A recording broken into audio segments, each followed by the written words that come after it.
We got quite the show for you tonight, so stay tuned. Oop, there you go.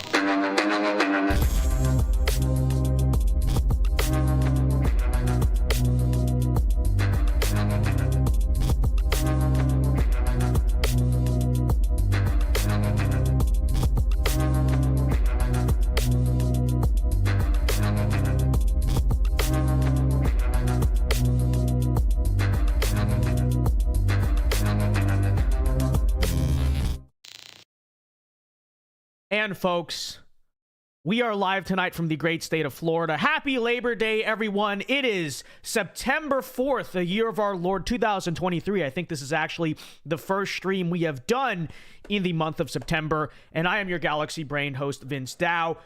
It's good to be with you all on this Labor Day, and I hope you've all had a great Labor Day with your family. But if you don't have a family or your family doesn't love you, we love you. Truly. And that's, that's a really blunt way to say it, but it is true. We are here, folks. Happy Labor Day, and it's great to be back. So, update on the internet situation before we begin. I have a mobile hotspot coming in the mail, but for some reason, after 2 weeks of absolute terror, okay, Chris Christie was eating all of the wires, and seriously, it got to the point of every single one. Mysteriously, over the weekend, I don't know what happened. Someone pulled Chris Christie away. He went back to New Jersey. But all of a sudden, the internet has been working okay recently. So, like I said, I did order a hotspot, but let's see. Okay, let's see if we do make it through tonight. I sincerely hope we do, because we have not really had a properly functioning stream in quite a while now. But, folks, tonight on the Vince Dow Show, we got a couple of things to talk about besides wishing you all a happy Labor Day. First of all, Elon Musk is suing the ADL. We are going to recap all of the drama this weekend that concluded with the announcement we got as of an hour ago that there will indeed, ironically, be a defamation lawsuit being launched against the Anti-Defamation League. Honestly, kind of funny. We're going to talk about that. Also, we'll react to Vivek Ramaswamy going on MSNBC to go back and forth with Al Sharpton. I actually have not watched it myself, but we're going to be watching that live because a lot of people told me that there was content in it, we will say. And lastly, going to talk a little bit about Oliver Anthony on the Joe Rogan experience. A lot of people were praising, him bringing up Christianity and a lot of takes on that. So we will react to that and kind of, I guess, close the knot on this whole drama of whether or not, we've been talking about the past few days. Is Oliver Anthony, quote unquote, our guy? You know what I mean? We're going to talk about all that. So with that said, that's all coming up tonight on the Vince Dow Show. But before we begin, folks, everyone be sure to leave a like right now on the stream. Subscribe to the channel if you are new. And of course, as usual, if you would like to support the show, if you got questions or comments that you would like read and answered, feel free to do so via the super chats, which I will check periodically throughout the night. In fact, dollar for dollar right now says, for $2, says, we going to the LSU UF game? I'll get the tickets. I don't know, dollar for dollar, okay? You just give me, I don't know yet. I don't know, okay? We will be in touch, okay? I'll probably decide like a month before, realistically. But thank you for the $2, dollar for dollar. I appreciate it very much. And with that said, folks, here's hoping to good internet for once tonight. Let us get into our opening story. But before we get into that opening story, let me say one thing, which is, the chat, let's try not to Fed post. Okay, I'm going to say it like that. So I if I get any super chats that say certain things that the platform you were on, what you were like, you're just not, I'm just not going to read them. Okay, so don't be an idiot in the super chats as we talk about this, because if you are, I'm just not going to read the super chat. Okay, so just everyone behave, okay? I'm going to be on my best behavior.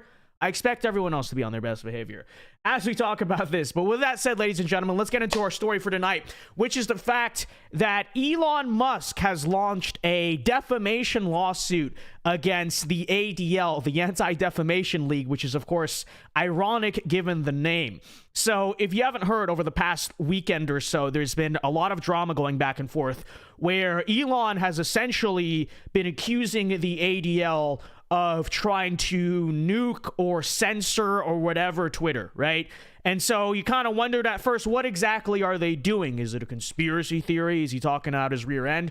Well, now he's basically gone out and said this. He says, based on what we've heard from advertisers, the ADL seems to be responsible for most of our revenue lost. So if you've not heard about it, specifically, he's talking about advertising revenue. So advertising revenue at Twitter is down by 60%. A lot of less advertisers are advertising on Twitter.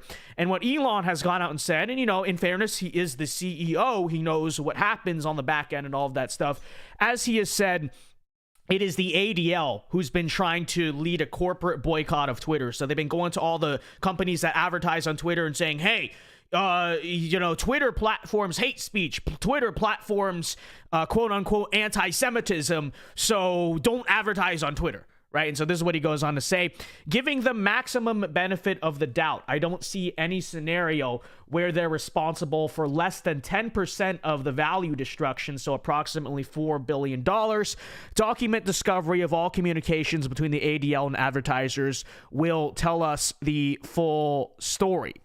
So with that said, Elon did announce today that, again, like I said, he is announcing that he will sue the ADL for the lost revenue because of the ADL calling Twitter a quote unquote anti-Semitic platform and all this absolute nonsense. So he goes on to say, to clear our platform's name on the matter of anti-Semitism, it looks like we have no choice but to file a defamation lawsuit against the Anti-Defamation League. Oh, the irony. And I do have to say it is quite ironic. So with that said, you're probably, you know, wondering to yourself, what exactly is the ADL defining to be the hate speech, right? Because that's really at the core of what this all is that the reason the ADL is at war with Twitter, the reason why the ADL is trying to run to advertisers and sponsors to try to get them pulled out of Twitter and all that stuff, the big quote-unquote beef with Twitter is that they are, this is what the ADL says, that Twitter is a hotbed for quote-unquote hate speech, okay? Which, of course, we all know the truth. First of all, it's not a hotbed for hate speech. It's a hotbed for the most part, and I wouldn't even say it's perfect, but for the most part, right, free speech, okay, that's kind of the idea, that's kind of like the point behind Elon, but then we also know, I mean, I'm not breaking news to anyone, but everyone knows that there is no such thing as quote-unquote hate speech, right? There is only speech. Okay, and you know, like I said, it's not 2016. I'm not going to go on the whole lecture about how, you know, when you're defining speech as hateful and what's not, that's a very subjective line, all that stuff. But we all understand, right? There is no actual thing called hate speech. It is a completely made up classification, right? It doesn't exist. It's an arbitrary concept. It's nonsense. So this is what we're dealing with. But here's the thing, okay? The important question, though, is what does the ADL consider to be hate speech? Because keep this in mind. Despite the fact that, you know, they obviously are, the ADL culturally is not perceived to be just a totally, you know, left-wing partisan group, right? They garner a great deal of, like, respect and I guess some, just probably not anymore, but for a lot of years, mainstream credibility on both sides. You know, they obviously have the amount of influence that is capable of, you know, doing stuff like this, you know, going to war with other big corporations and stuff like that. So it's important to ask the question, what does the ADL consider to be hate speech? Now, like I said, of course, there is no such thing as hate speech, but I could at least understand, you know, you could kind of get them saying, oh, well, if you say crazy stuff like, I hate all blank, or, you know, all blank so-and-so, right? Obviously, by the way, I would never say things like that because, you know, I don't believe in those things, YouTube. But, you know, you could at least kind of understand the angle to which the ADL would consider that to be quote-unquote hate speech. But let us take a look at what the ADL is actually considering to be hate speech. And so I am now going to read, folks, off of the ADL's official website, okay? So before, you know, anyone comes to me saying, no, Vince, whoa, conspiracy, whoa, this or that. These are all things straight off of the ADL website that the ADL considers to be hate speech. In fact, you know, I'm not even going to say anything. I'm literally just going to read it. You all can make up your own minds in terms of whether or not you believe this is hate speech and whether or not you think that like no social media platform should allow this stuff, because that's what the ADL is essentially arguing, right? It's because it's not a matter that Twitter endorses the things that are said on their platform, or Elon Musk endorses every right-winger that's on twitter.com or x.com. It's not about that. It's about, they think this stuff is so bad that it should not be allowed on a social media platform. It should not be said on the internet at all. And they think this stuff is so bad that if you say this on the internet, like, and a social media platform allows it, that social media platform should be taken down. So understand, these are the things they view as the extreme, draconian, absolute, like, oh my gosh, don't say this. Okay, so with that said, let's get in here, folks, to the ADL definition of hate speech. Okay, so here are just a few examples I will show you. All right, so let's start at the top right. All right, so the statement, it's okay to be white, according to the ADL, as you see here on their website, this is a hate slogan / term. Okay, so if you say the statement that it is okay to be white, so if you simply say it is okay to be a white person, if you are born a white person, that does not make you inherently bad, right? White people should not be hated on because they're white. If you just simply say, again, it is like factually okay to exist as a human being who is a white person, according to the ADL, that is hate speech. And the fact that Twitter allows that is a core reason why they are trying to get all of Twitter's advertisers to pull out and basically get Twitter shut down, is because they simply allow the phrase, the hate speech phrase, that simply says it is okay to be white. All right, let's go down to the bottom right here. The statement, white lives matter, right? So obviously, you know, if you just simply say that the lives of white people matter, right? That, according to the ADL, is hate speech. They want Twitter pulled down off the internet, because on twitter.com, you are allowed to say that the lives of white people matter. Again, this is simply me just reading and reporting off of the ADL website. You can make up your own mind as to how you feel, truly. All right, now you take a look at the one on the bottom left here. It's the Antifa symbol crossed out, okay?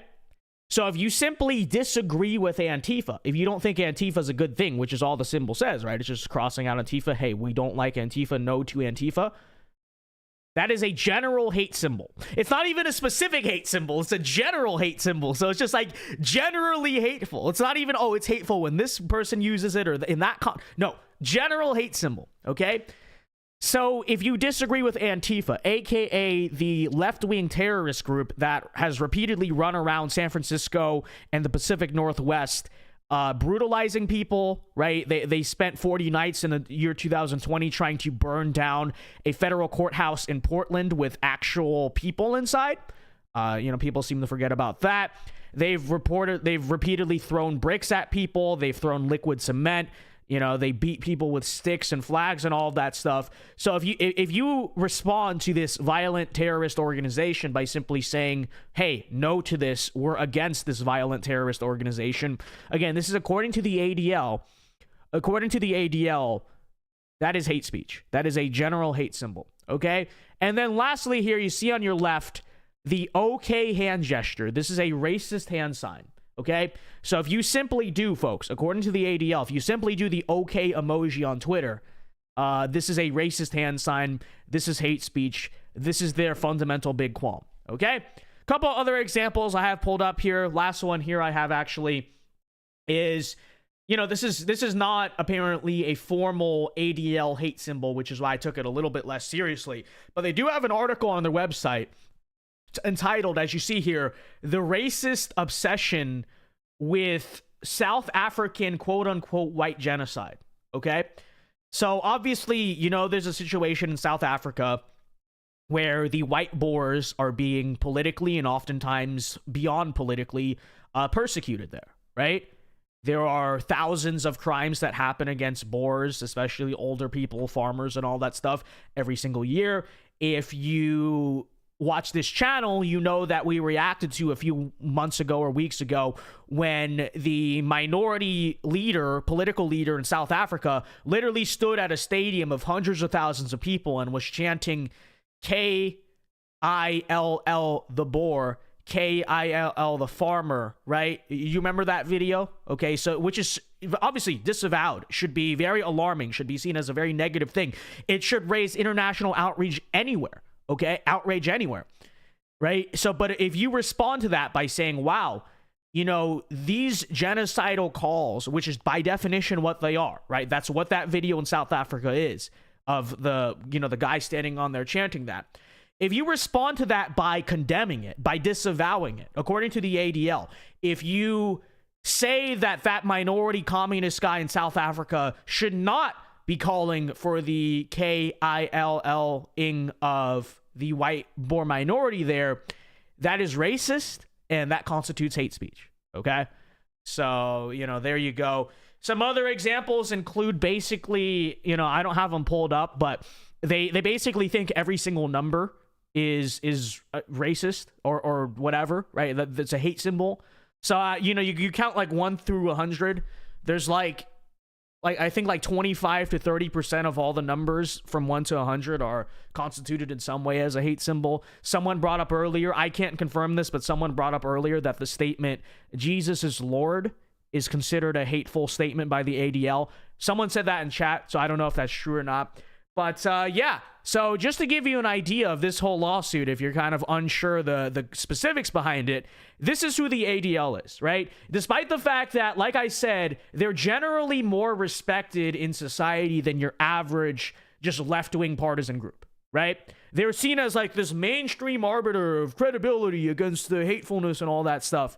This is what they define to be hate speech, and this is what they are mad at Twitter.com for not censoring, okay? Just to give you an idea of that, all right? And so obviously, very glad to see Elon Musk launching this defamation lawsuit. Certainly hope he wins.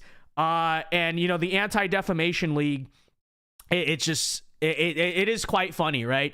Imagine making an organization called the Anti-Defamation League, and all that you ever do with 24 hours of the day, like literally all that they do is defame people. All right, so, you know, it will be truly satisfying, I hope, to see Twitter win a defamation lawsuit against the Anti-Defamation League. I think at that point, you have to just dissolve the organization, right? Truly. Ban the organization, get rid of it, dissolve it, because you like, that should be permanently discrediting. For the Anti-Defamation League to lose a defamation lawsuit, it's over. It's over. It should not be a thing. Truly. So anyways, there's the ADL story. That said, ladies and gentlemen, let us move on here. Let me check if I got any super chats. Christopher for $5. Thank you very much, Christopher. He says, let me see here. Fun fact, this is the same ADL that attacked the movie Passion of the Christ as anti-Semitic when it came out. Thank you for the $5, Christopher.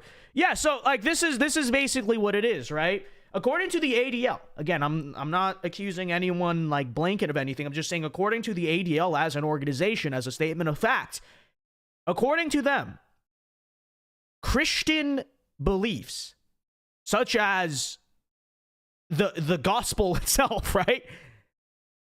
Believing in the gospel and promoting the gospel is anti-Semitic. That's what the ADL says. That's literally like what the ADL believes. And then simply just apparently being white, right? If you're just a white person, that by virtue is anti-Semitic. Again, this is according to the ADL. So thank you for the $5, Christopher. And, you know, it is very true.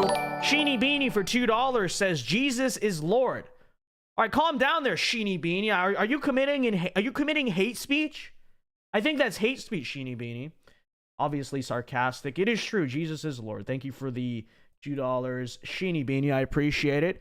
And let me see. Do we got any super chats on Streamlabs? I believe we're all caught up. All right, with that said, ladies and gentlemen, there's the ADL story. All right, we got one here. Burgundy Blue for $5 says, Vince, sorry for the off-topic question, but how much has the Wi-Fi problems how much damage has the Wi-Fi problems had on your channel's growth? Thank you for the $5, Burgundy Blue.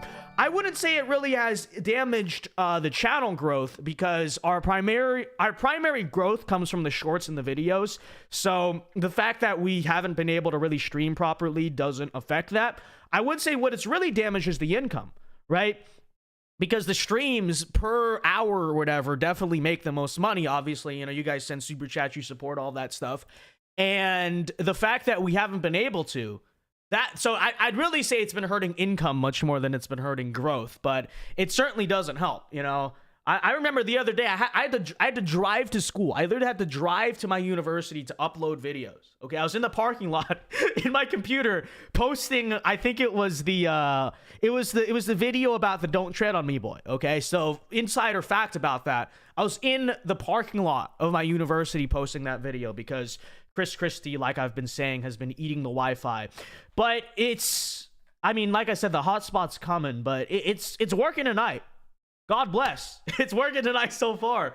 So anyways, thanks for the super chats, guys. All right, with that said, let us move on here with our coverage. So like I said, we got to talk a little bit about Vivek Ramaswamy. We got a new Vivek clip, I suppose, to react to. I want to get to this. Like I said, I've actually not watched this yet, so I don't really have the highlights or whatever to tell you about because I haven't watched it myself. So we're going to sit here and watch it together because everyone is buzzing about this. Here is Vivek talking about his presidential run and stuff on MSNBC with Al Sharpton. So if you don't know who Al Sharpton is, you're too young because I know young people watch this.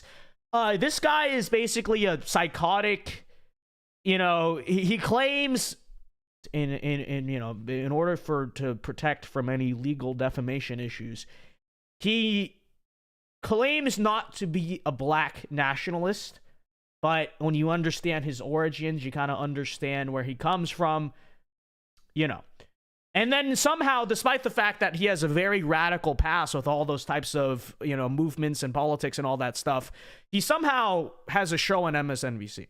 So that's who we're dealing with here. So here is lunatic Al Sharpton going at it with Vivek Ramaswamy. Let's take a listen here. New Wall Street Journal poll out today that was conducted entirely after the first Republican presidential debate and mostly after the release of Donald Trump's Fulton County mugshot.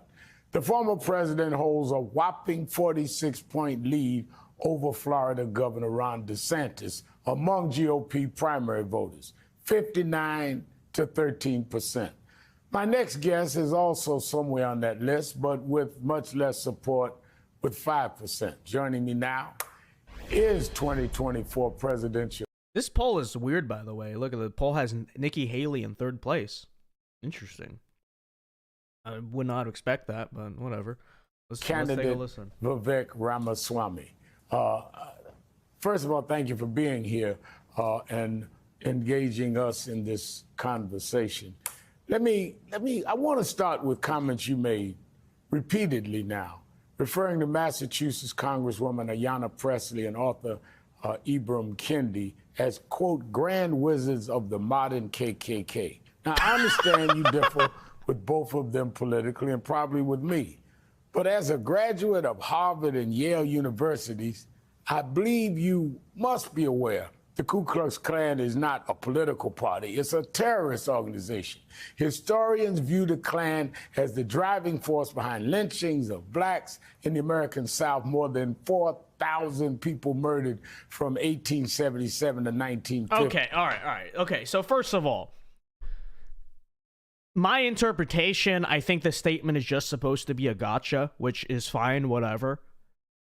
But you're going to freak out about this when he can say, oh, the KKK is not a political party. MSNBC, including this very fool right here, for the past 6 years, all they said is Trump is the KKK, the Republican Party's the KKK. They constantly made the comparisons. So, I think that's stupid. Now, do I think it's also kind of silly in an unironic sense? Like I said, it's probably just meant to be a gotcha, but do I think it's silly in a serious sense to also compare Ibram Kendi to the KKK or to, H-Man? Yes, I do. But, I guess that's politics, right? It's dirty politics. That's how it goes these days. And the group is linked to numerous other acts of racial violence continuing through the civil rights movement to the present day. You're running to be the leader of the free world, so your choice of words matter. Have you taken any time to reflect upon the possibility that comparing your political rivals to murderous terrorists might put their lives in danger at a time when hate crimes are on the rise?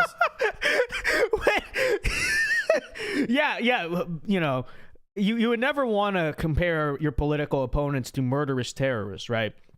That's just a line that's never been crossed in American history until this Indian guy came along. Yeah, I'm sure, right? Or do you just don't I'm care? sure. So, Reverend Sharpton, I don't look at the world through political parties. Frankly, it's good to see it's been 20 years since we last spoke. And part of the reason that I came to that event 20 years ago with you is that you were a political outsider just like I am in my own party.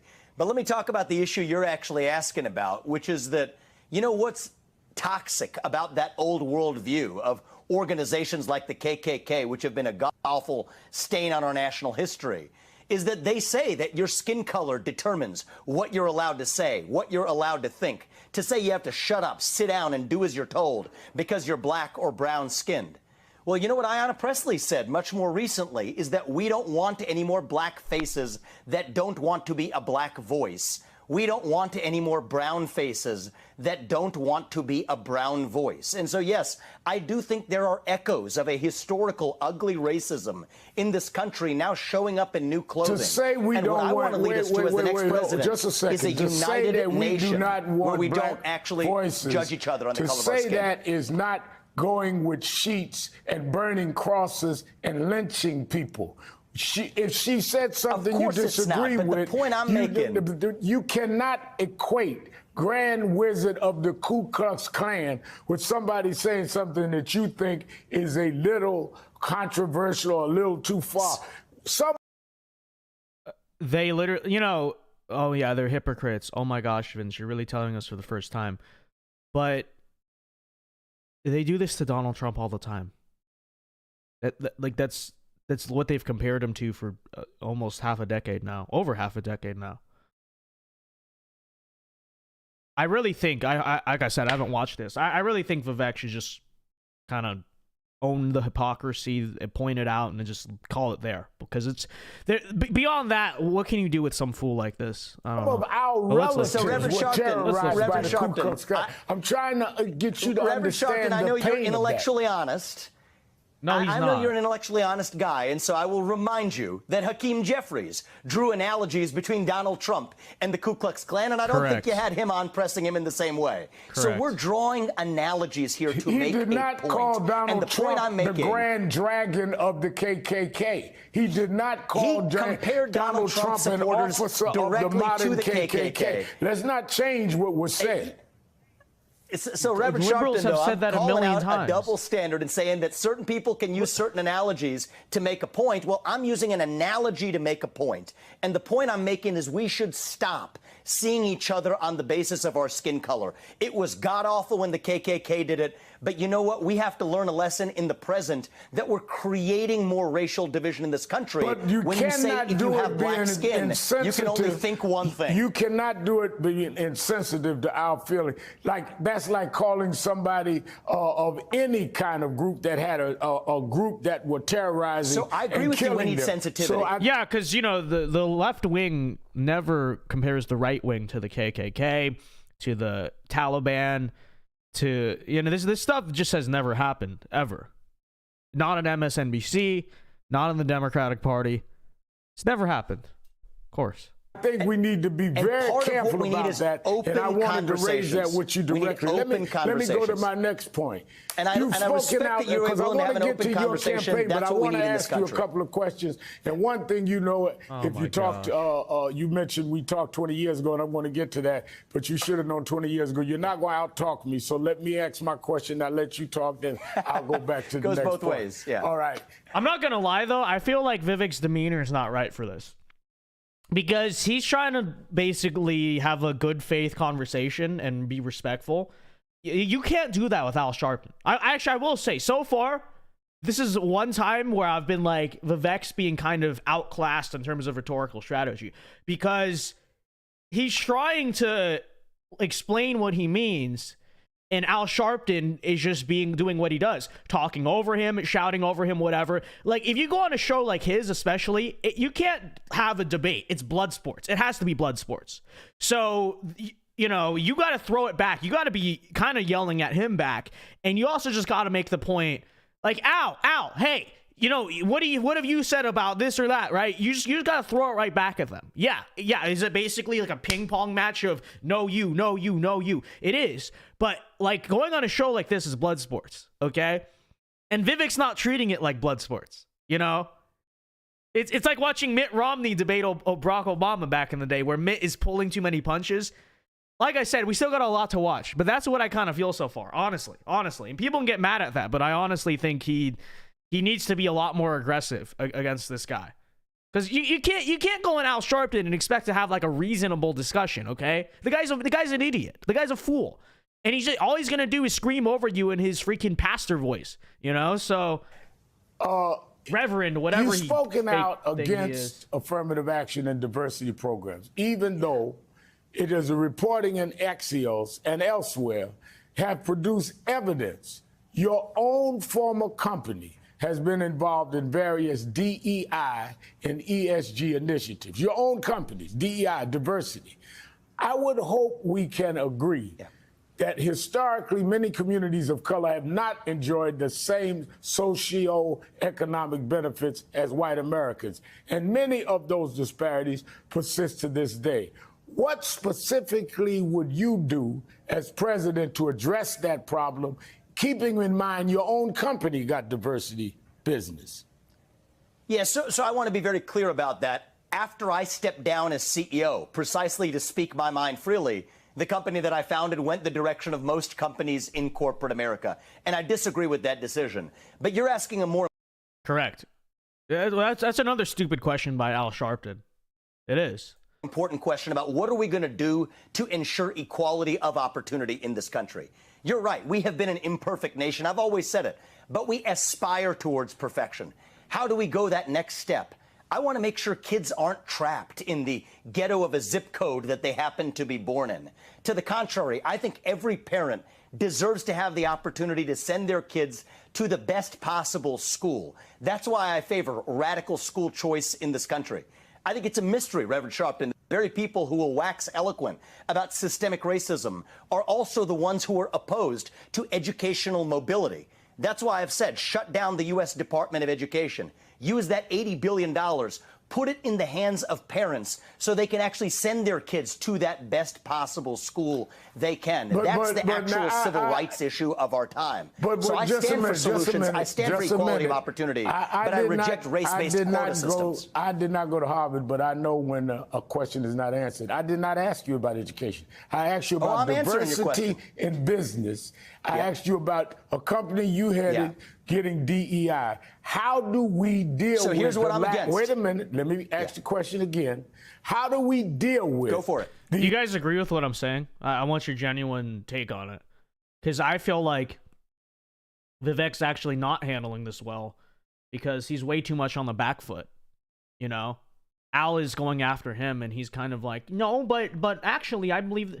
Like, he's trying too hard to be a agreeable philanthropist, whatever kind of guy he usually runs as, right? Which, like I said, that doesn't work in this situation. Al Sharpton is not a good faith actor. You cannot treat him like that. And like I said, the point of this interview, an interview like this, is blood sports. It is. Now, if you go on, say... I'll even give credit. If you go on, say, like Bill Maher's podcast, which he has, okay? Bill Maher obviously is on the left. But you can somewhat, because it's the medium and he's a little bit different, you can try to treat it somewhat as a good faith conversation. And they kind of had that for half of it. Okay, I'll give it that. But, like, going on Al Sharpton, you know exactly what this is going to be. This is blood sports. So you have to win the blood sports, okay? So you have to get more gotchas than he does. And, sorry that's the way politics is sometimes. But that's what politics is sometimes, right? So that's what I would say to this is he's being way too nice, and it's coming off like Al is on offense, Vivek's playing defense, and he's like, no, I didn't say that. I don't believe that.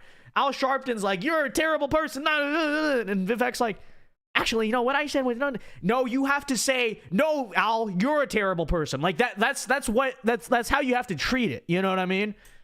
And I feel like he's missing that. You got to be more Donald Trump in this. in my opinion. Economic disparity in businesses of color and people of color in the economic arena. You ran the school choice, good duck, but wrong show.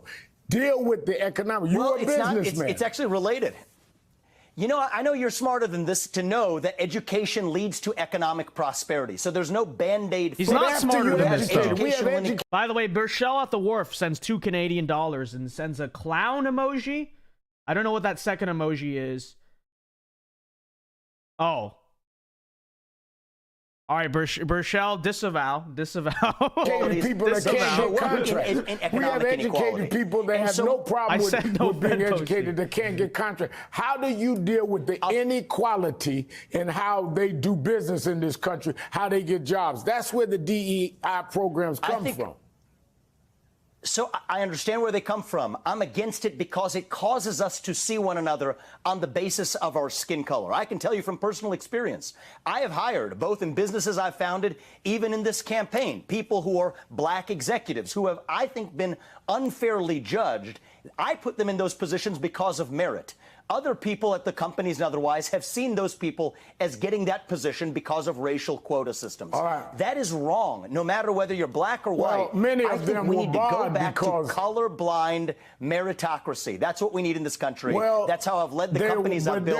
That's how I will lead this country. You know that many of them were barred and had the merit. But since you talked about experience, I need to show you this tape. Yeah. Back in 2003, when I ran for president and you were there to ask me a question at a forum I was doing at Harvard University. So 20 years later, now my turn to ask. Yeah. Let me first play you the tape of you and I 20 years ago. Yeah. All right, so here's Al Sharpton and Vivek. Let's go to my question here. Go ahead.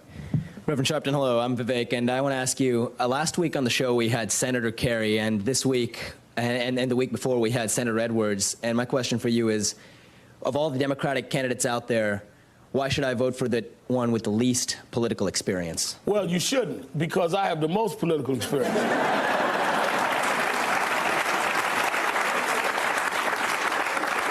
I got involved in the political movement when I was 12 years old.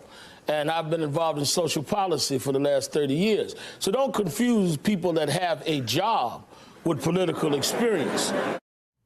So 20 years later, now. Okay, in fairness, I know that this has been going around a lot.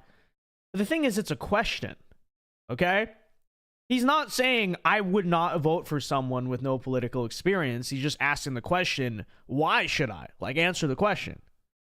But let's see how Al Sharpton tries to approach it, and then, you know, here we go. Now my turn to ask you, of all the Republican candidates out there, why should someone vote for you? The one with the least political experience. And I might add, you've never held office.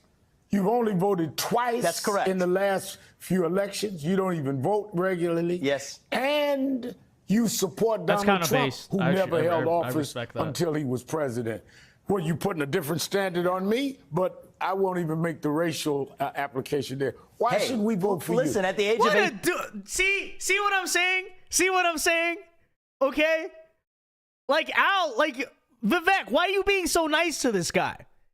You see what he just tried to do there? He's been doing that the whole interview.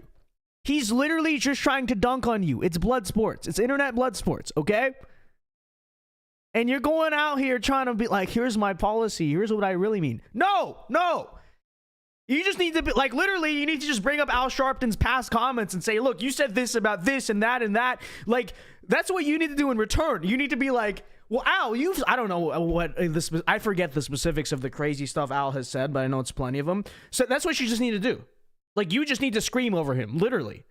But I don't know. I'm just saying.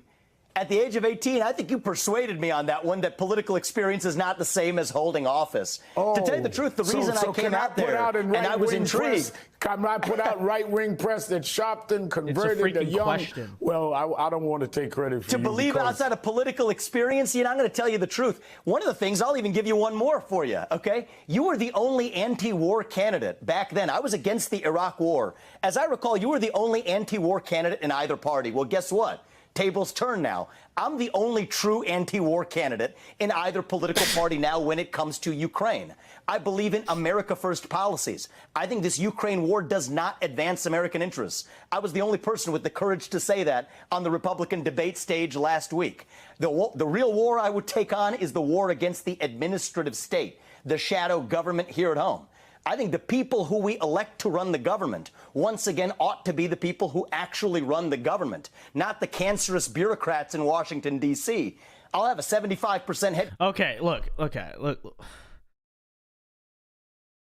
I don't disagree with that stuff. However, the point's kind of just being lost, okay? Al is out here trying to corner you and attack you and make you look like a bad person. And you're responding with, well, here's my foreign policy. No, you can't do that. You need to. I'm telling you, he's being too nice. He needs to go after Al, okay? This is a drama stream, okay? This is what's a good comparison for this? I don't know.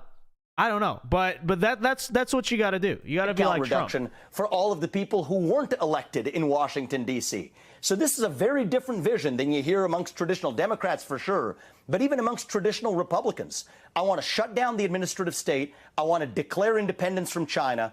I want to grow our economy by drilling and fracking and embracing energy. That's all. And That's I want all to nice. revive national pride in this country. That's all great, but it's not stopping the onslaught of Al Sharpton. You see the point I'm making, That's guys? not a Republican idea or a Democratic vision. It is a pro-American vision. But that's what I stand for. It's why I'm in this race. I would take issue that when I opposed the war in Iraq and going for weapons of mass destruction that wasn't there, so I ended up being right. You can't compare that to the United States supporting Ukraine defending itself against Russia. Yes, you can. Look, I think there's a myth that Yes, Ukraine's actually, I think I was against the Iraq war then, but I'm consistent now. Ukraine is not some democracy that we've now painted it to be. I think this is a regime that really has some serious flaws as well.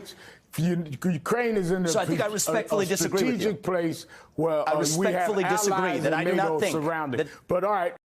Iraq was also in a strategic place, Al. You know why it was strategic? Because they had oil. They were an adversary of both the U.S. and some of our Middle Eastern allies, right? So that's stupid. All right, we can agree to disagree on Ukraine that. is not a NATO ally, and Ukraine doesn't advance U.S. interests. So that's one of the things that's distinctive about my views. We disagree respectfully on that. Now, NBC is reporting that you were once a recipient of a fellowship for immigrants and children of immigrants from the Soros Foundation. You were awarded the fellowship in 2011 to support your studies at Yale Law School. And the issue is that you, the child of Indian immigrants, are now accusing some immigrants of carrying out an invasion of the United States. And that as president, you would make it more difficult for children of immigrants born here to participate in the political process. The floor is yours to explain how you enjoyed from it, that you, Sharpton convinced you could run for president, Soros helped you through college. Explain all of this. Come on. So you know what's really kind of funny about this? That you draw a distinction between legal and illegal immigrants like it doesn't exist. And I think that's a major problem in this country. I think that we need to use our own military to secure our own southern border. Not an armed invasion across somebody else's random border, but across our own border right here in the United States of America. I stand for that. I believe in the rule of law. My parents came to this country legally, through the front door, followed the rules, paid their taxes, raised 2 kids. Both of us went on to found companies that helped thousands of Americans. But that also means that your first act of entering this country... The correct response to this is, I mean, especially when you consider the way the guy's been treating you, just straight up be like, Al, you're selling. Do you realize, like, I mean, this is, I don't know. Just say, like, you're selling out Americans and even black Americans, right, Al? Because he's called you all the things, okay? So, like, actually, no, you're a race traitor because you want every black neighborhood to be, you know, overran by migrant, you know, caravans. You just literally, like, just say something like that and turn it on his head and start shouting at him. Is it good faith? I don't know, but neither is he. Like, again, the answer just doesn't It doesn't match the wavelength Al is communicating on. Okay, it doesn't. You need to just, you need to just go at him. Cannot break the law. That's part of what it means to be an American. We believe in the rule of law. So yes, I want to end funding for sanctuary cities, end foreign aid to Mexico and other countries. You have no problem illegal immigration. with helping, I am a hardliner on. Absolutely. You have no problem with helping those immigrants that come here and follow the law and become citizens. I want to help every legal citizen of this country. That's what America First means, putting every American first. And you see how I run this campaign? It's very different. I've gone to the south side of Chicago, to Kensington, in the middle of Philadelphia. Right. I haven't called Zelensky, but I have called people in West Maui. America First means every American. All right, let me but ask that you means this. you have to come to this country this. legally, not illegally. Let me ask you this. You say This low-key, this low-key reminds me of Thanksgiving, because I have obviously not a blood relative, but I have a relative, in-law, relative, whatever, that is reminding me so much of Al Sharpton right now. It's like deja vu. It's like watching the same thing. Okay. And that's why I'm so passionate about the fact that Vivek is not being well coached in this. You gotta say we run the country with a him, nation of laws and that we ought to follow the laws. I have then a family. How can you and your relative colleagues stand on a debate stage and say that you would endorse and support for president a man if he was convicted of breaking the law and a felony in Donald Trump? How can you say, I will put a convict back in the White House, and you say that I'm the way our supporting Constitution the law? and laws of this country work? First of all, I'm running to be the next president, and I expect to be the next president because I want to reunite this country in a way that we badly need. But I have made a pledge to be on that debate stage, and I intend to keep it because I think the way we do things in the United States of America is that the people of this country get to decide who governs, not the administrative police state. So for better or worse, if it's a guy I disagree with or a guy I agree with, I'm talking in this about case, if Donald he Trump, I was do agree with most of his convicted policies. of the crime. But the question either posed way, to you all you got to follow the Constitution. If he was convicted you have to follow the Constitution. Of a crime. If the Constitution is clear, so the if he's Constitution convicted of does not seditious eliminate you. conduct, he's eliminated. Let me then put it to you this way. The Constitution governs. I believe in the Constitution, and the Constitution says we have a process for picking presidents in this country. I think we should follow it. I expect to follow it.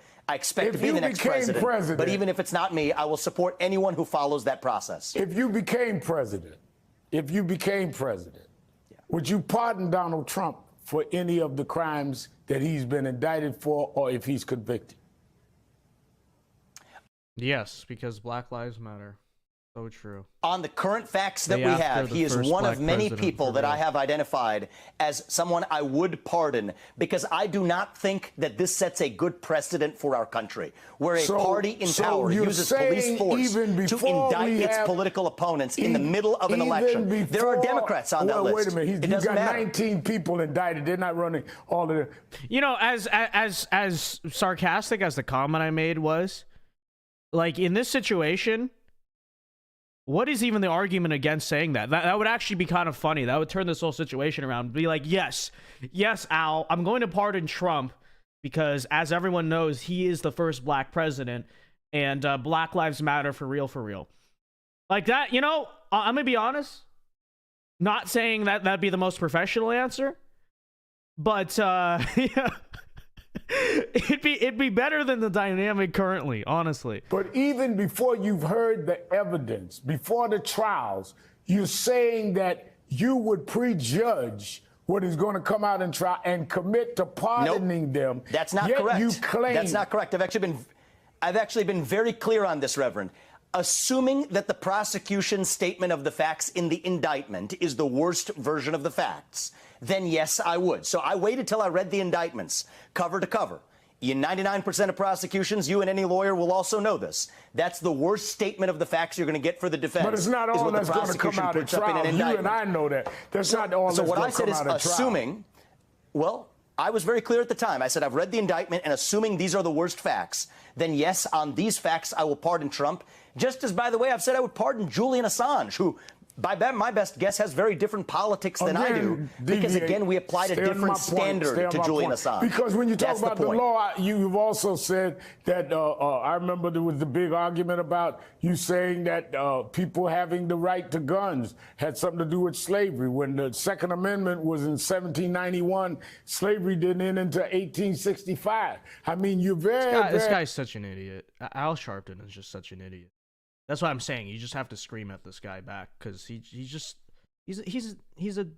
Well, I can actually share with you something about this. Chief Justice Taney, and you and I probably have some common ground here.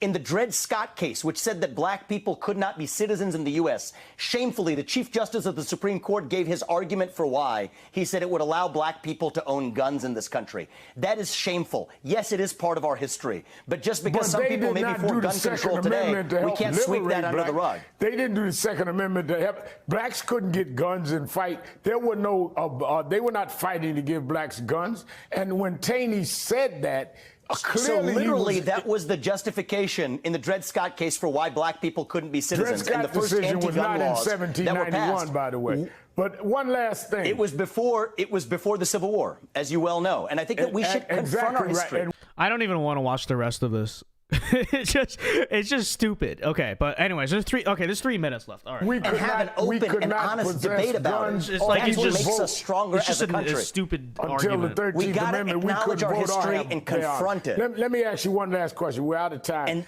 that's how we unite this country. One thing we have in common with Trump is you've been criticized for trafficking in conspiracy theories. So here goes. Do you believe, let me ask you this, because you and Trump have both been accused of trafficking conspiracy theories. Do you believe Barack Obama was born in the United States, and do you think it was appropriate for Trump to suggest to otherwise, even as evidence mounted, that the claim was a lie? What? I think I have every reason to believe Obama was born in the U.S., and I have never brought up that issue, and I have no idea why we're actually discussing that. But what I have talked about is, for example, Saudi Arabia was absolutely involved in 9/11, despite the fact that our government refused to acknowledge it. That COVID-19 did originate in a lab in China, despite the fact that our government called that a conspiracy theory. That we still haven't seen the transgender shooter manifesto out of Nashville. So those aren't conspiracy theories. Those are conspiracy realities. That's what matters. Barack Obama was born in Kenya. He's a man that you said was the best president this century. Should he have continued trafficking the Kenya lie about Barack Obama? Look, I will say, as a presidential candidate before he ran for president, I think he made absolutely the right decision to say that that was a ridiculous theory. Barack Obama was born in the United States. And frankly, I don't think we should dignify the things that aren't true versus talking about the hard things that were labeled conspiracy theories, but that are true now. So I actually believe. All right. Well, all right. We get the point. Really lost brain cells watching that. And like, you know, honestly, now that I think of it, I don't really remember anything that Vivek said, because all I remember is Al Sharpton yelling over him the whole time and just being 10 times louder and being like, let me. But it does prove my point, which is that you cannot treat an interview like that, like a good faith discussion where you're going to talk about your ideas. It is blood sports, okay? You need to just, he's going to hit you with this, you need to hit him back with that. You need to be prepared for that too. You need to just start yelling at him back, truly, but... You know, it is what it is. Not everyone has a perfect interview all the time. But if I were to be totally honest, Al Sharpton won that.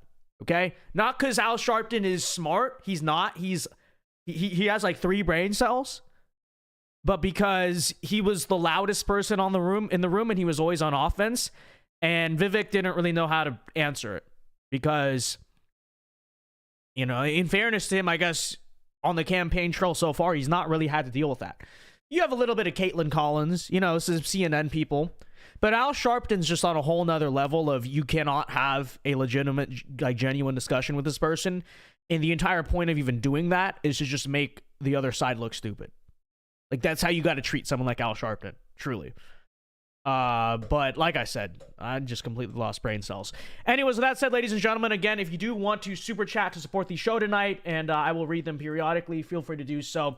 Let us move on here to our final. Actually, let me read chat for a little bit. Sheeny Beanie says 2.5 brain cells. Yes, this is very true.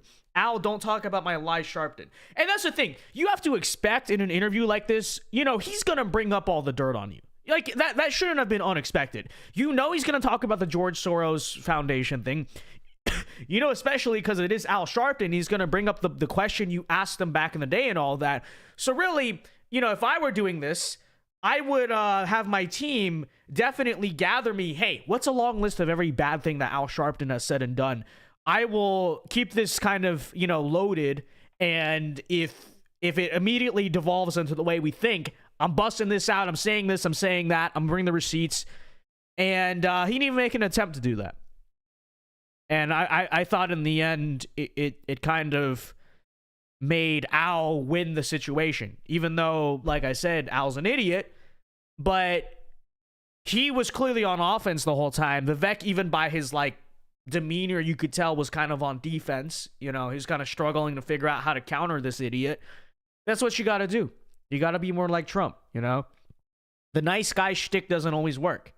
I'm not saying there's no room for it, but, you know, a situation like that, the gloves got to come off. You know, the gloves came off for him.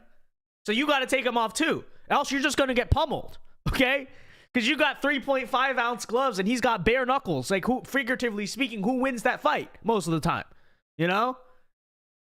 Like, it's literally not fair. You need to tip the balance back in your own scale. But with that said, ladies and gentlemen, let us move on here to our final story. But by the way, guys, if you would like to super chat to support the show tonight, feel free to do so. And I will be reading them periodically here. This is actually our last story, and then we'll go fully on to our super chat Q&A portion here. I do want to bring this up as our last little conclusion. Past few days, some of our videos, some of our streams, we've been addressing the kind of Oliver Anthony drama on the right, which is, you know, has he sold out? Is he throwing conservatives under the bus? To reiterate, my take on him is that, you know, obviously he's going to criticize both sides, and that's actually fully consistent with his message in Richmond, north of Richmond, right? But on to the point of, is he kind of throwing the conservative media and stuff under the bus? I feel like when I listened to him say what he said about, you know, the song being bigger than Biden and all of that stuff, you know, I understand the angle that people are taking with that. But like I've said, I think that the guy, you know, for the stuff that he said that people don't really like, I think people have to consider that this guy is not a political person, a political personality, but also B, more importantly than that, just got famous overnight. Okay, the guy doesn't have a PR team. He hasn't even been in the spotlight long enough to kind of himself know how to handle these situations. And so I think sometimes when right-wingers are taking the statements he said that seem to be angry towards the right and all of that stuff, my take on all this stuff has been, it could have been said better, but I don't fundamentally view the guy as an enemy or think we should throw him or the song under the bus because he's made some poorly worded, poorly communicated statements on a video or something. With that said, he did recently go on the Joe Rogan Experience, and this is part of why I say, you know, think what you will of the guy. I'm not saying to put the guy in charge of the conservative political movement, but why I don't necessarily think he's like completely sold out to the other side or whatever. Here he is saying, I just feel like we're in such a weird place right now in the world. I feel like God's working inadvertently through certain people to get his point across. And let's take a listen here to Oliver Anthony on the Joe Rogan Experience. 12,000 people on guitar, I would be like, I mean, I had never played a paid gig. When we played the show at the farm market where Jamie Johnson showed up, that was my first paid gig. Like, I'm not a guy to go out and play live shows, but I can tell you I was so like, I was just so at peace being up there.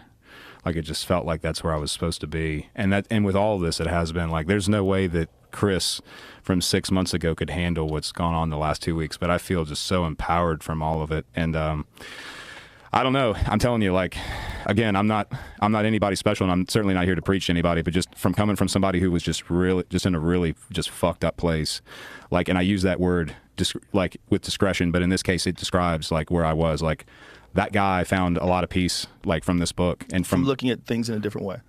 Yeah, from looking at things through the eyes of Scripture. And I think for me, it was like I had been in, I'd been in church growing up, and I had been exposed to all of that, but I'd found a lot of theatrics and a lot of politics in church and in religion when I was younger, and so it just immediately turned me off to it. So if you can, take us to like what was like the day you picked it up. What was the feeling that you had? Like what caused you to act? What was it like when you did it? See, it's like, you know, you can disagree with some of his political videos. Like I said, I don't think I actually disagree. I just think he said some stuff weirdly, right? He's just not communicated it well. But the overall point he's been trying to get at, which is both parties are broken. The Republican Party's just as bad as the Democratic Party. And yes, a lot of corporate Republicans, especially on that stage, are pretending that this guy is his friend, their friend, I should say, and he's not. So that's all true. But, you know, think what you will of the political stuff. The guy's going out here on the biggest podcast in the world, talking about faith, talking about God, talking about the Christian gospel and all that. I think that's a good thing, right? And beyond that, if you know anything about Hollywood, or even to a large degree Nashville with the country music scene, that's not a guy who sold out, okay? To anything. Because Hollywood does not let you promote Christianity. It's a pretty known fact. There's actually a blacklist of all that stuff. So, you know, much like the song itself was good overall, a good message for the Overton window and the culture, that's how I view this as well, right? I don't think we need to hyper-fixate on his political take about this or get mad over that or just, he said this about this is political. Who cares? Who cares? Like, you guys are making a bigger deal out of it than it needs to be. The point is, he made a really good song that spread a really good message that was good for the culture. Now he's going on Joe Rogan, spreading his faith, which is also good for the culture. That's really all I see to it, but let's keep listening. Yeah, I mean, I'd been reading it here and there, off and on, and I had for, like, off and on for a long time, like, because I was introduced to it as a kid, but it was really just like, I remember I went to the ER for everything that was going on. I mean, I thought I was seriously going to die. Like, I was having shooting pains up under my jaw, down in my wrist and my leg, like just cardiovascular 101 symptoms. Of course, I'm 31. I had been like, I could run 4 miles without stopping, no problems. Like, I knew my heart was strong, but I just freaking out. Yeah, but I went and did that, and I remember being in the truck after that, just like. And I just had a breakdown moment. I was just crying and was just I just felt hopeless, like almost the way a child feels hopeless when they, you know, like you can't find your parent or something, like a 4-year-old that can't find his parents or something. I was just like, just didn't have anything left in me, and I don't know. I just decided, like, right then and there, I was like, I know I can't do this anymore, but I know that I can. I know there's things that I need to do, and I just told God, I was like, just let me do it. Like, and I'll give all this shit up. I'll give up the weed, and I'll quit getting drunk, and I'll quit being so angry about things, and I'll just. And you know, how many people out there listening to this podcast probably are in the same spot he was in? I'd have to imagine a lot, right? The same thing with this song. His song, a lot of people felt the same way. So, you know, again, you can not like his poorly communicated statements about Republicans or whatever. But this is good for the culture, okay? And I don't think it's wise to totally disown the guy because, you know, I think you should embrace this. Call it good. Here. Whatever I've done up from up until I was 30 or whatever, 31, like we'll just call that good, and I'll start over again, and I'll make him the focus and not me. And I just tried to let my ego and everything that I was, just let that go and just focus on, because obviously, like, it's not just me. I've seen it with even other people I know, and I see it with celebrities and everything. But I don't know. I just feel like we're in such a weird place right now in the world that I feel like God's working inadvertently through certain people to get his point across. So take me to what you did. Did you start reading the Bible? Like, what did you do? I just changed my perspective. You changed. I quit worrying about me, and I started worrying about what it is that I'm supposed to do. You know, like it talks in the Bible about being a servant, and, you know, giving up, I guess, my desire and my will and whatever it is that I want to do. Like, I don't know the best way to describe it, but it's about trying to use what I have as a tool versus doing what I can in the moment to give myself whatever satisfaction that it is I'm trying to get, you know? All right, so I think you guys basically get the idea, but like I said, you know, that seems sincere to me. And even if it's not, obviously that's not a good thing if it would be insincere, but I would still say it's positive for the culture still, right? So, like I said, the verdict on this whole Oliver Anthony situation, I don't see any reason as a conservative to hate the guy. You know, frankly, the fact that he's disaffected with both parties makes me respect him more, because so am I, right? I'd actually argue that's kind of like a true right-winger, true conservative in a sense, like to be disaffected with both sides. But, you know, regardless, I think, you know, the good things he does for the culture should be taken for the good.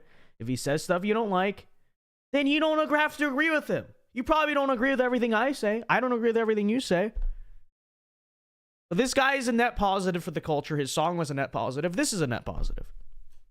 That's all there really is to it. That's part of how the culture war works, is it not? But anyways, with that said, ladies and gentlemen, let us move on here fully to our super chat. So it is 9:08 p.m. Eastern time. We will do super chats and Q&A here for about 10 to 15 minutes or so. So if you got questions, comments, anything you want read and answered on the stream, just want to send in grassroots support, feel free to do the super chats. We will be reading them now. And while we're at it, let's get the stream to 100 likes, ladies and gentlemen. By the way, okay. So I know I said, let's talk logistics here for a second while we, you know, wait for super chats and all that. Okay. So last week, I said that I was thinking of moving the stream from every weekday to Monday, Wednesday, Friday, right? And the reason I said that last week, and I still stand by this, is because I feel like there's a lot of shows some nights where there's just nothing to talk about. So obviously, if there's something on a Tuesday or Thursday that comes up that's important, we'll do a stream. But there's some days, it's such slow news days. And it happens a lot, frankly, under the Biden presidency. And I don't mind streaming. Actually, I like streaming, but I hate forcing a stream, finding something to talk about. You know what I mean? So that's what I was thinking. One issue we do have this week, though, I will say this. I'm not sure yet, but like the whole weeknight this week, I may be doing something at our normal stream time from like 7 to 10, I believe the time is. I'm not sure. I might just honestly say no to it to just go do this stream, but I'll figure it out. Anyways, point being, we need your input on this. This week, like I said, we may have to move our start time from the normal time. And I don't just mean to 9 o'clock or 7 o'clock, like an hour difference. I mean all the way outside of prime time. So I don't know how late you guys stay up or how early you get off work or school or whatever, but would you rather, I'll put out the poll here in a second, but would you guys rather that we stream, because I will still do some streams this week, but would you rather we stream like late at night when I get back, like 11 p.m. Eastern time, or would you rather we stream at, say, like 4 or 5 p.m. Eastern time? Okay? So this is the question, because I don't know like how late you guys stay up or how early you get back. So this is the question for this week. All right, I need to know this logistically. So let's actually put out the poll right now, okay? Let me put it out. What would you prefer for special start time this week? Logistics. Okay, let me say like early evening / late afternoon. And I'll put that at about like 4 p.m. Eastern time, we'll say. Hold on. 4 p.m. Hold on. Okay, hold on. I'm screwing this up. Evening / late afternoon. 4 p.m. Eastern time. Or would you guys prefer late at night, like 11 p.m. Eastern time? All right.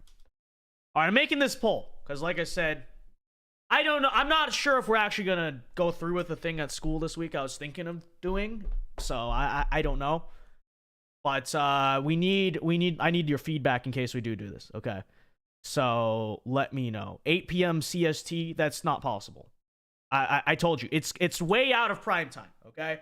So it's either going to be like 11 at night or like 4 in the afternoon. Because it's from like 7 to 10 this week. I might be busy. Okay. Like I said, I don't know if I'm going to go through with it. But there's a thing at school I'm like thinking of doing. So I don't know. I don't know. At the same time, I kind of do want to. Okay, so you guys are all saying evening/late afternoon. Okay, so like 4 p.m. Eastern time. All right, I didn't know everyone got off of work and school that early, but we could do that. We could definitely do that. But that seems to be what's winning so far. But yes, go vote in the poll because I want, you know, I know it's not prime time, but I want everyone to be there as much as possible. So everyone go vote in the poll.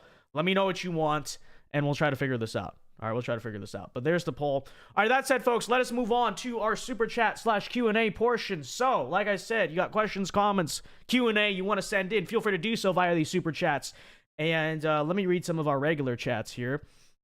Jenna says, John, heart eyes, heart eyes, heart eyes. So true. So true, Jenna. So true.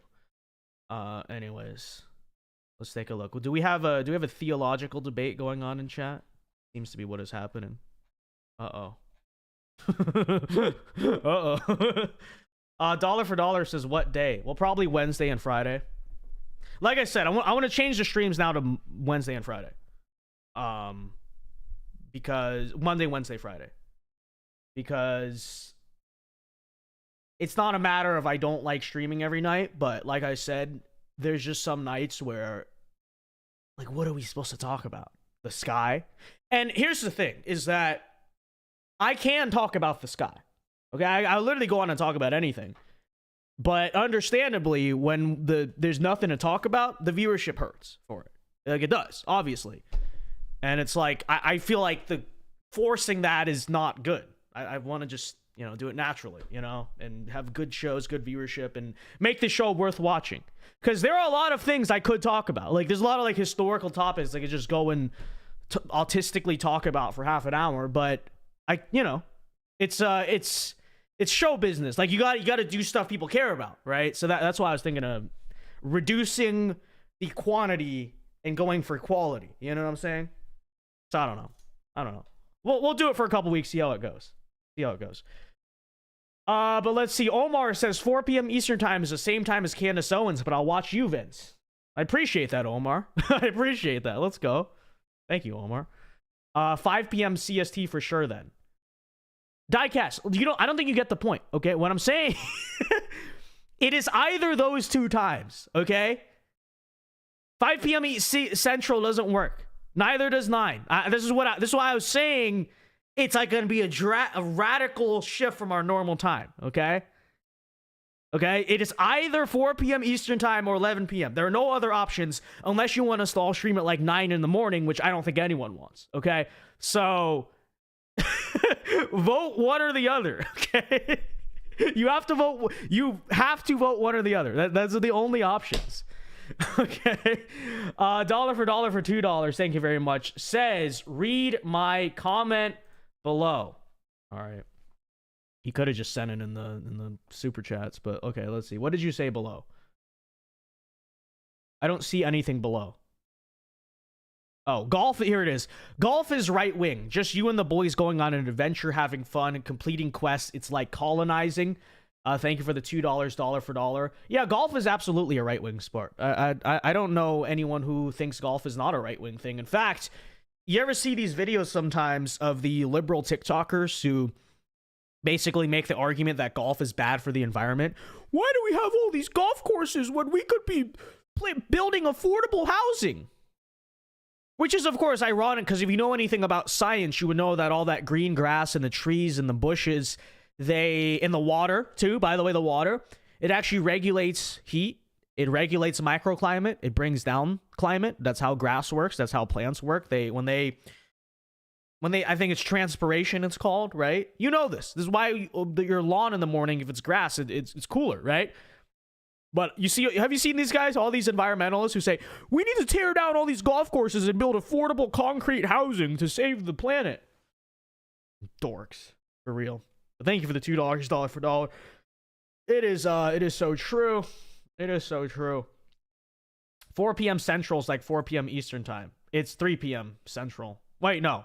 Yeah, no, it's 3 p.m. Central. 3 p.m. Central.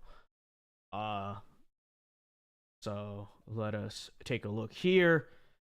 No offense, I always thought golf was a rich businessman or government person sport.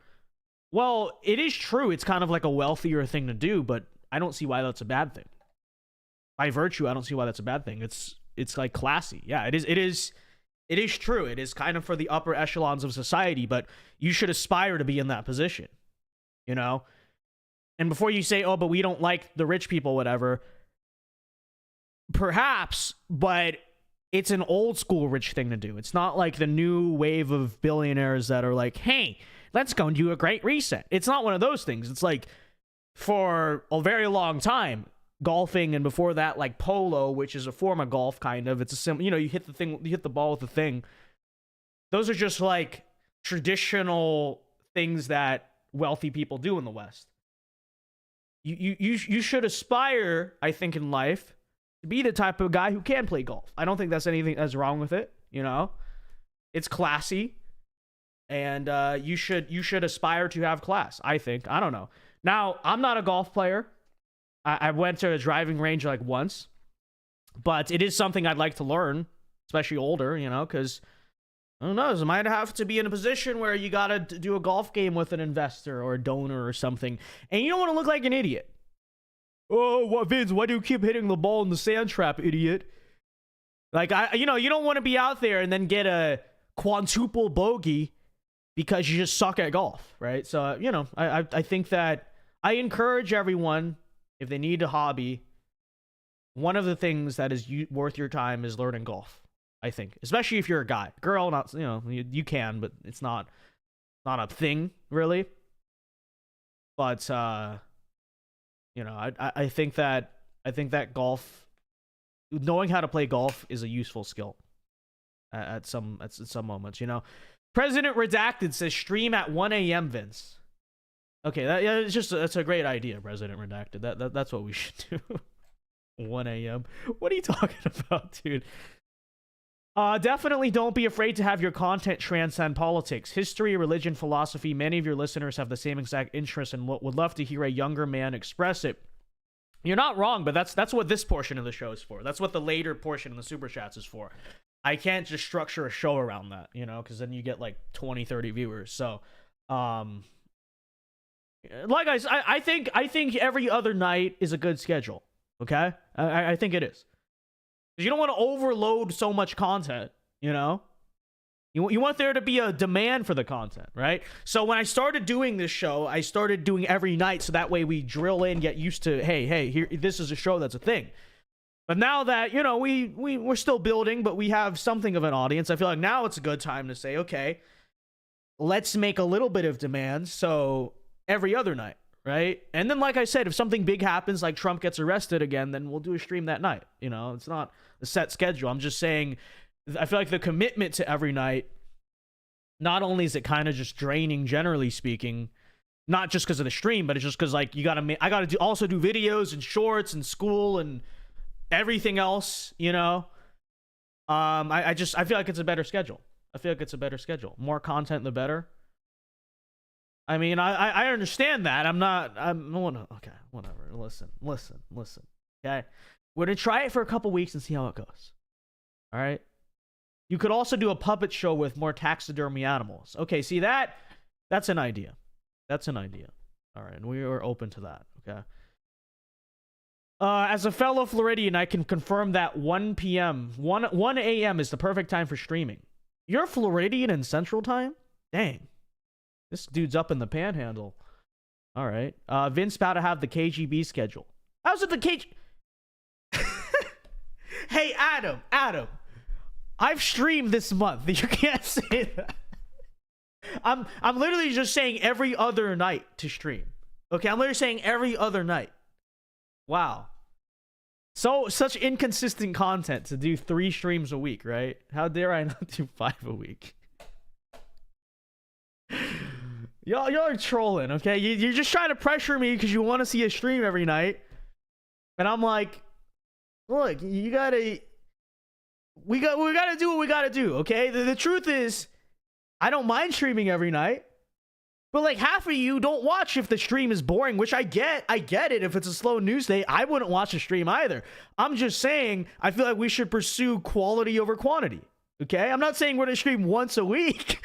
I'm saying every other night, not every night. Gosh, you people, man. You people. You just shame. Vince, how dare you not stream every single night and also do videos and also do shorts? And how dare you start 1 minute late? All right, you guys are like the people who would go to theaters in the late 1800s and like heckle, hey, that sucks.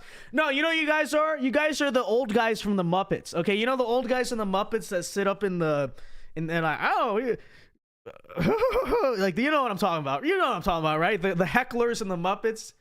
That's literally the fan base. You guys are those guys in the Muppets, you know, and I'm the clown on the stage, just getting roasted the whole time. Okay, this is so real. This is so real. All right, we got a super chat here. Brandon Gross for $5 says, "Thank you very much, Brandon Gross. Sorry, Streamlabs isn't working right now, so I can't even do the sound effects. So, ding, cha-ching, whatever." Brandon Gross for $5 says, "Do you think Trump can get over the charges enough to campaign and also fire every big establishment government employee?" Thank you for the $5, Brandon Gross. Well, the thing is that I think that all things considered, the court case and all that is going to be the campaign. You know what I mean? Because when you think about it, these indictments did more for the Trump campaign than any one rally ever did. Truthfully, right? You do a rally, how many people watch it? Like 1% of the country, all things considered, right? Especially nowadays. How many people sit down and listen to the full Trump speech that are not there in person? Whereas when the Trump trial is happening, the court cases, the whole country is going to be watching. The whole country is going to be rallying. Not the whole country. The whole right-wing side of the country is going to be rallying around him. So I don't think that the court cases taking away time from the campaign trail is going to hurt him. It's actually just going to help him, in my opinion. Because you see what happens every time he gets indicted. He's not really honestly doing a lot of campaigning even nowadays. Is the polls hurting? Are the poll numbers hurting? No.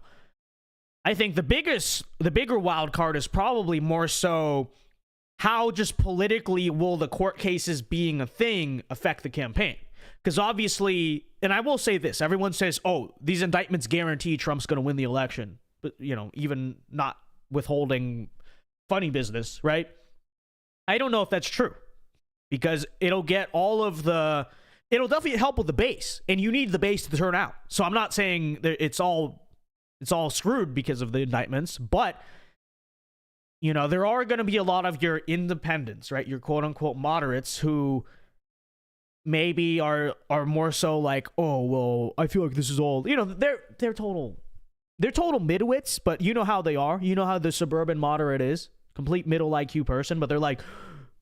Or everything the system does is good, therefore Trump is a criminal. Or I don't want a president who has all these court cases, blah, blah, blah. Because they don't have the intelligence to understand that the reason they are after Trump is because he's threatening the system. They're like, no, right? But with those types of people, with the moderates, with the independents, all this stuff might just come off as a liability, right? They just, oh, I don't want to touch that. You know what I'm saying? It's too extreme, too crazy what's happening. I don't want crazy. I want stable, right? So I feel like that's what you should be more concerned about. Is that number one? And then number two might be, if they do convict him or whatever, the attempts to get Trump off the ballot. That's another thing to consider. You hear this going on right now. They're talking about using the 14th Amendment or whatever. Because obviously, you know... Federally speaking, constitutionally speaking, there's nothing you can do to take Trump off the ballot just because he's criminally convicted. But the angle I could see is states try to pass their own election laws saying something like, hey, convicted felons are not eligible for the ballot in Pennsylvania or in Arizona or somewhere like that. I would be more concerned about those two things than him wasting time off the campaign trail. If that makes sense. But anyways, he says, can we also fire every big establishment government employee? I mean, realistically, that's something that's going to take several years. It's going to have to be long after Trump. But I think he can get the wheels in motion. You know, you fire some heads of state. You got to change the hiring practices, you know, reduce the amount of workers' rights they have. And, you know, go from there. Thank you for the $5, though. Brandon Gross. I appreciate it very much. Johnny Too Wavy says, every indictment makes his popularity soar. The base is growing rapidly, especially amongst minorities, as so are many people getting sick of the race stuff getting shoved down our throats. No, it's definitely true. There's a subset of the population it helps with, including our base. But you got to also consider, the only concern I have about all of it is that, you know, are all these people going to turn out, right? All these minorities who are now like, oh, I like Trump now because of the situation. Are they going to vote? Because you know who votes in every election? The suburban moderate, the independent, the freaking college-educated, like, you know, cable news viewer that's about 40 to 50 years old. Those people vote in every election. And some of those people, the more like middle-of-the-road suburbanite types, are going to be like, oh, that's too much liability. Oh. So, you know, I'm not saying it'll totally screw over the election. I'm just saying it's a concern. It's something you got to be concerned about. You know what I mean? So that's just what I'm saying on that front. Scotsman does Irish stuff, says Vince Dow. What are your thoughts on South Africa blocking France from taking their resources? Are they in the right or the wrong? Is it South Africa? I thought it was Algeria. Wasn't it Algeria? I don't think it was South Africa you're talking about. But, you know, frankly, I don't really know or care. I think they have a right to... if you're talking about Algeria specifically, I think they have a right to do that if they want. If they don't want France to be economically involved with them, then they have that right. But what I would say is that if Algeria, which I believe you're talking about, is going to do that, or whatever country it is, the African countries, then France should also say, okay, well, we're not going to let in all the migrants from your country who keep coming over on these rafts and these boats either, right? So it's like if these African countries are acting in their own self-interest, fine. I don't, you know, it's okay. But if they're going to do that, then France needs to actually put their foot down and say, okay, then no more freaking migrant boats coming into our shores and we let them all in. So that's kind of what I would say to it.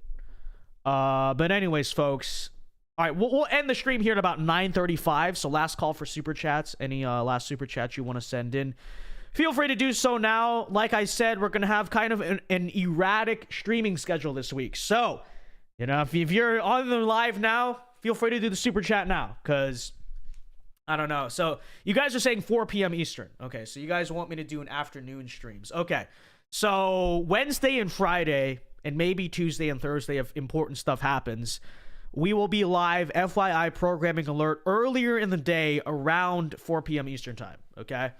So that's assuming I do actually decide to do the rush thing at my school I was considering. I mean, I might just not do it. I don't know. But just keep FYI, okay? Just keep posted. Possibly, potentially. Regular videos will still be here, obviously. Shorts will still be here. But the streams this week may be starting at 4 p.m. Eastern time. We will see. But that's what you guys all voted on, 66 to 34. I'll end the poll here. Most people prefer a late afternoon stream than a late night stream. So that's probably what we're going to do. All right, so I'm going to end that poll. And just FYI, earlier streams this week. Be sure to all stay tuned. Okay, but like I said, last call here for Super Chats. How would you end the climate change virus? By burning as much diesel as we can. Let's go, boys.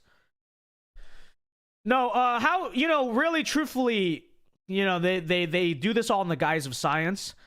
I think you gotta just figure out the lobbying stuff.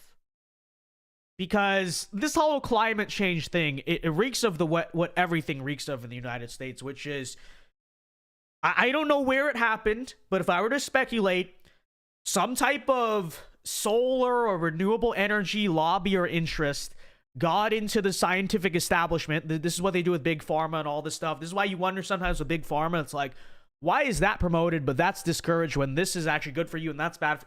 All comes down to money, right? So I think you just got to go in and trust bust it all and just make sure. I don't know if trust bust is the right word, but you got to just get the money out of the science aspect of it, or better yet, disregard the science, quote unquote science. Okay, how to end it? You know, just don't worry about it. In terms of having to clean up the air or whatever, you know, in terms of not that, in terms of green regulations. And to the extent that climate change is real and it's happening, because yeah, this summer does feel hotter, I'll give you that. And the hurricanes do seem to be a little bit more intense. You just got to innovate. Technological innovation. So there's your answer. There's your answer. Vince, what is your Myers-Briggs type? I think it was like entrepreneur or something. If it's the same one. It's the same one. Let me make sure. Myers-Briggs personality types. It was one of the ones with an E. Intuitive feelers, not that one. I remember it started with an E. I don't know which E. I think